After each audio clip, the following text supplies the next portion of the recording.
But I saw the pictures. I saw what you did to that child. And I won't say child, what you did to Adrian, an 8-year-old boy. I don't know how you could do that to someone that you claim you love. I see pictures all the time from homicide cases, people with holes in their head and their chest, sitting in puddles of blood, watch videos of people being stabbed.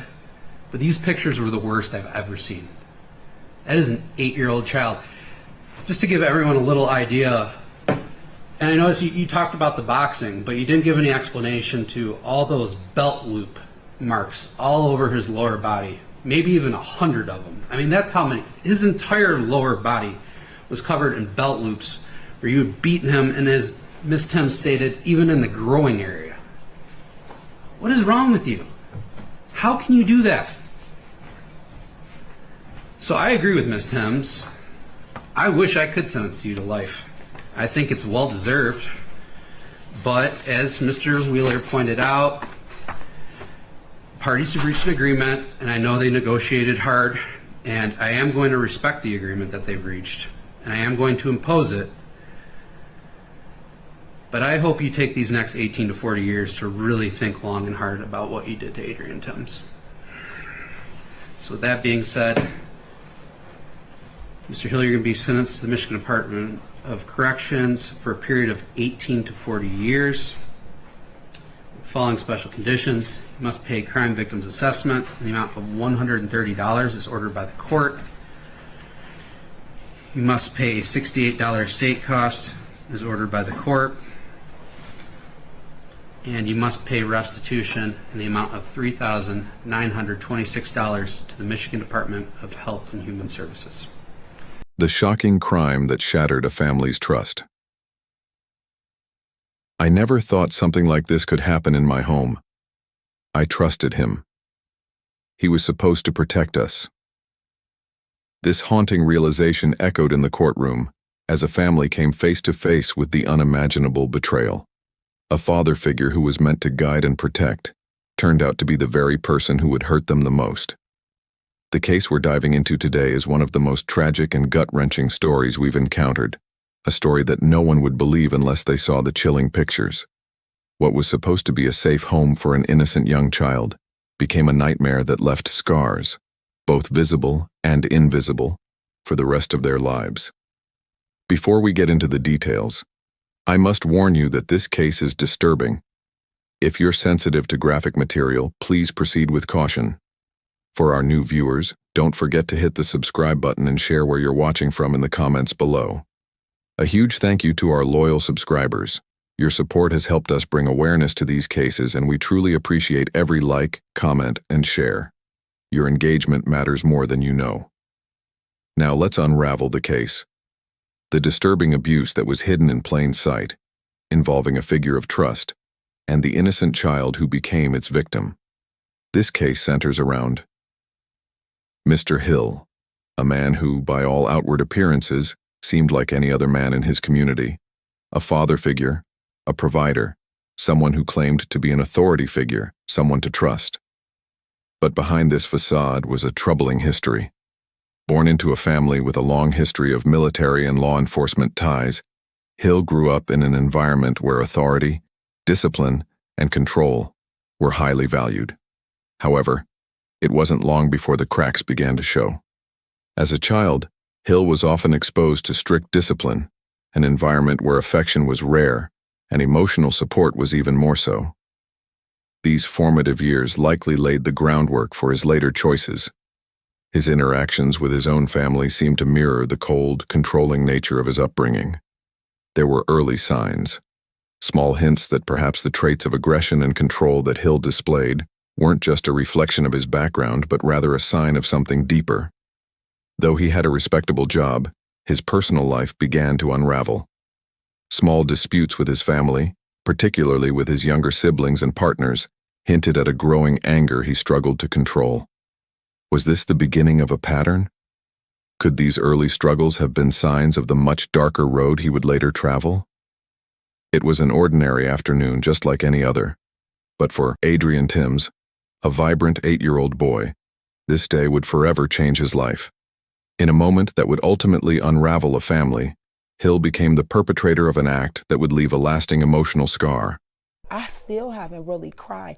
It's a hurt, it's a pain that a tear won't fall. It's like a rage, an anger. What triggered this unspeakable act? Was it a momentary lapse in judgment? Or was it something deeper, something much darker, that Hill had been battling for years? On that fateful day, the emotional and mental triggers that had been festering for so long came to a head. Hill, unable to contain his aggression any longer, acted out in a way that shocked everyone who knew him. The abuse that Adrian suffered that day was both physically and emotionally traumatic, and it became clear that this was no isolated incident.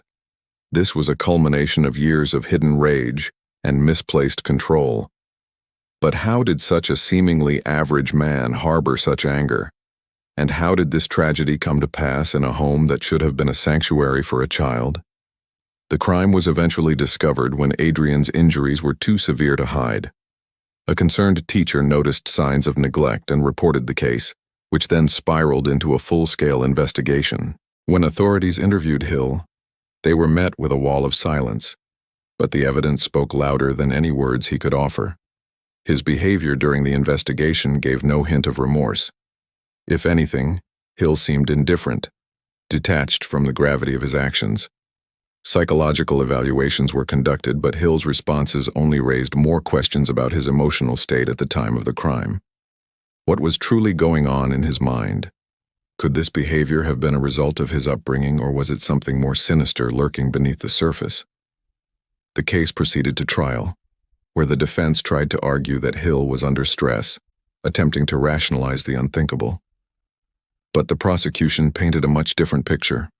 A man who, despite his appearance, was a predator, someone who took advantage of the very trust placed in him by his family. Speak a lot louder than words. You might have some nice words for us right now, but I saw the pictures. I saw what you did to that child.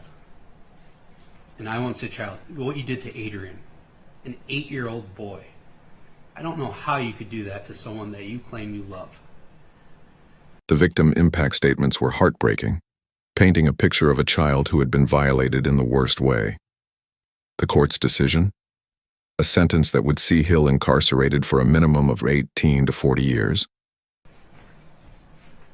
So I agree with Ms. Thames. I wish I could sentence you to life. I think it's well deserved.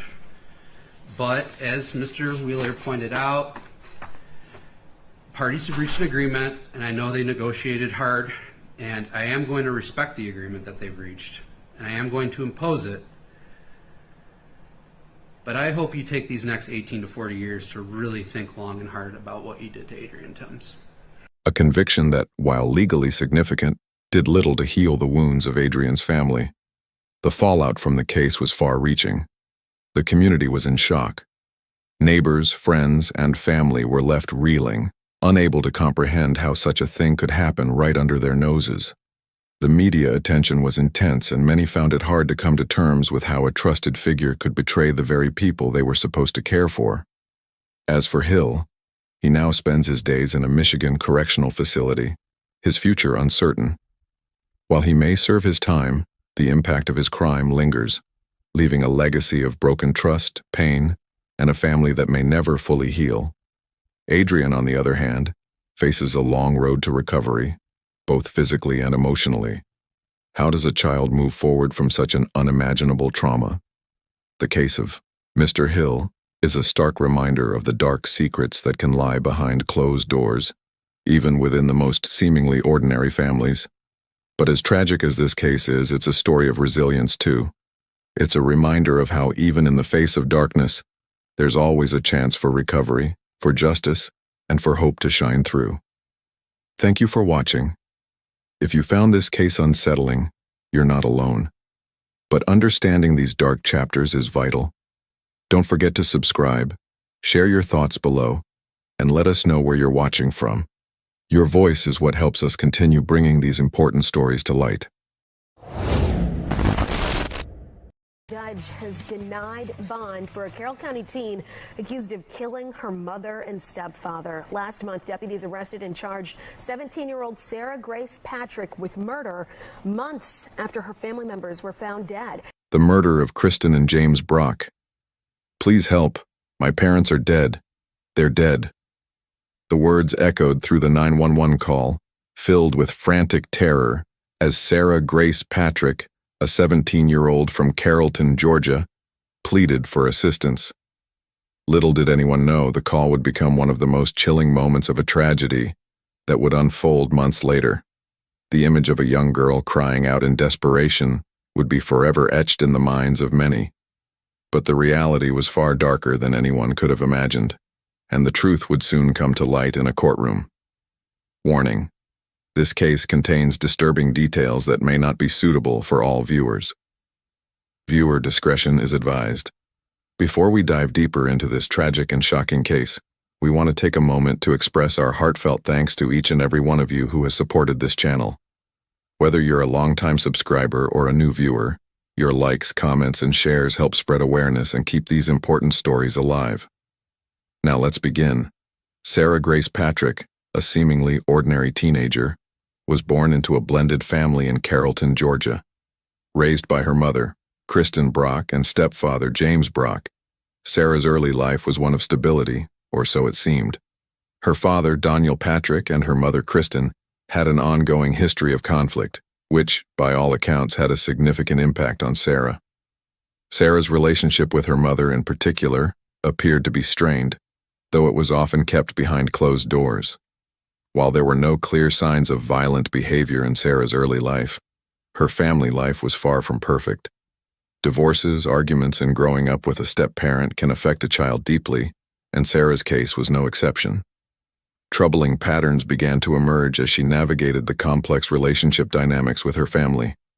Her emotional state remained a mystery to many, but in hindsight, the isolation she may have felt in her teenage years seemed to be more pronounced. February 20th, 2025, an ordinary Tuesday. But for Kristen and James Brock, it would be the last day they would ever see. Sarah was at home that morning, allegedly alone, when the tragic incident occurred. Details surrounding that fateful day remain unclear, but what we know is that Sarah made a chilling 911 call, claiming to have found her parents dead. As police arrived at the scene, they were met with a sight that would shake the small town of Carrollton to its core. The bodies of Kristen and James were discovered in their bed, a shocking and tragic sight, but it was not the discovery that would make the case even more perplexing. It was the behavior that followed. Sarah, distraught and visibly emotional, began posting online about the deaths. Her TikTok videos depicted a grieving daughter, desperate for answers, and urging social media influencers to investigate her parents' deaths. But unbeknownst to the world, Sarah was hiding a dark truth. The investigation into the double murder unfolded over the following months. Authorities from the Carroll County Sheriff's Office, the Georgia Bureau of Investigation, and the FBI worked tirelessly to uncover the truth behind the deaths. It wasn't long before suspicions arose, and a thorough investigation began to focus on Sarah. Sarah's actions following the deaths of her parents appeared increasingly suspicious. Though she had initially claimed to be a helpless witness to the crime, investigators began piecing together a series of inconsistencies in her story. Her calm demeanor after the call, combined with the lack of signs of forced entry into the home, led police to wonder if this was truly a random act of violence or something more deeply rooted. After months of investigation, Sarah Grace Patrick was arrested on July 8, 2025, and charged with 2 counts of murder and 2 counts of aggravated assault. The 17-year-old, who had once been the innocent daughter pleading for help, was now the prime suspect. During her bond hearing, Sarah broke down in tears as the judge denied her request for bail. The judge cited concerns that Sarah was a flight risk and posed a danger to the community. Sarah's family and friends testified on her behalf, but the court determined that these factors outweighed any support. Psychological evaluations were conducted, though the results remained confidential, adding another layer of intrigue to the case. Her emotional instability and the possibility of underlying mental health issues have been speculated, but it remains to be seen how this will affect the final verdict. The case of Sarah Grace Patrick shocked not only Carrollton, Georgia, but the entire nation. What was initially perceived as a young girl's heartbreaking loss soon turned into one of the most disturbing cases of familial violence in recent history. The media covered the story extensively, with many wondering what could drive a child to kill her parents in such a brutal and calculated manner. For Sarah's remaining family, the devastation was compounded by the betrayal they now faced. Those who once believed in her innocence now had to reckon with the possibility that their loved one was capable of something far darker. Her friends, once supportive, now struggled to comprehend how someone they knew could be involved in such a crime. The community was left reeling from the horror of the case, and many questions remain unanswered. As of today, Sarah's future remains uncertain. Her trial is still pending, and many wonder what the court will decide regarding her mental state and whether she will stand trial as an adult. The case of Sarah Grace Patrick is a haunting reminder of the fragility of family bonds and the shocking lengths some will go to when driven by unknown forces. The true motives behind this tragic double murder may never be fully understood, but one thing remains certain. The lives of Kristen and James Brock were violently and unjustly cut short, leaving behind a legacy of heartbreak and unanswered questions. As the legal proceedings continue, we will wait for the final chapter in this disturbing saga to unfold. But one thing is clear. Sarah's actions, and the darkness that led to them, will leave a lasting impact on all who were involved. 2 children are dead. More than a dozen other students and staff are injured after a shooting at a Catholic school in Minneapolis. On August 27, 2025, a devastating tragedy unfolded at Annunciation Catholic School in Minneapolis.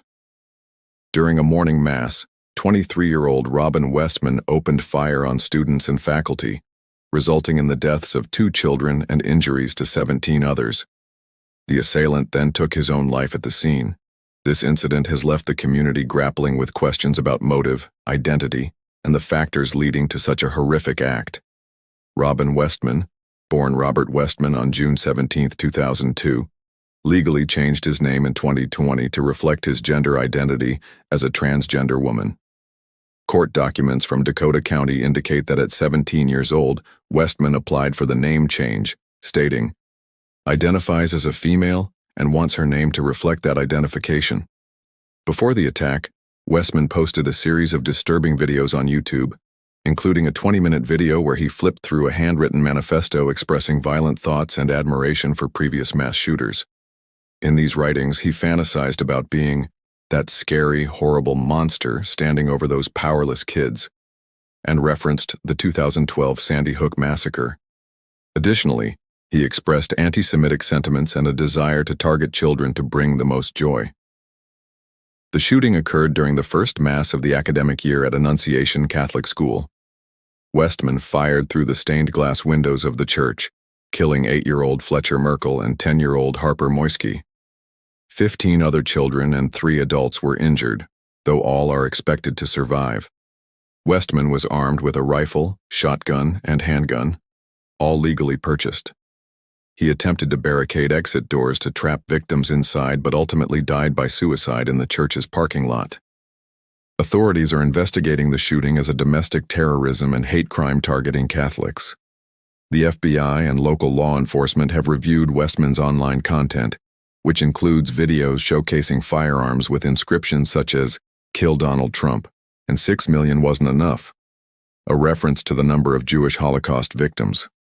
These writings indicate a deranged obsession with previous mass shooters and a desire for notoriety.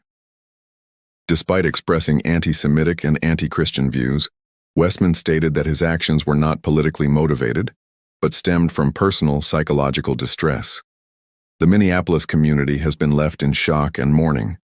Vigils were held at Lyndhurst Park and the Academy of Holy Angels, with hundreds gathering to honor the victims and show solidarity. Mayor Jacob Frey condemned the attack, emphasizing the need for action beyond thoughts and prayers. He called for stronger gun control measures and warned against scapegoating the transgender community. Governor Tim Walz ordered flags to be flown at half-staff and expressed deep sorrow over the tragedy.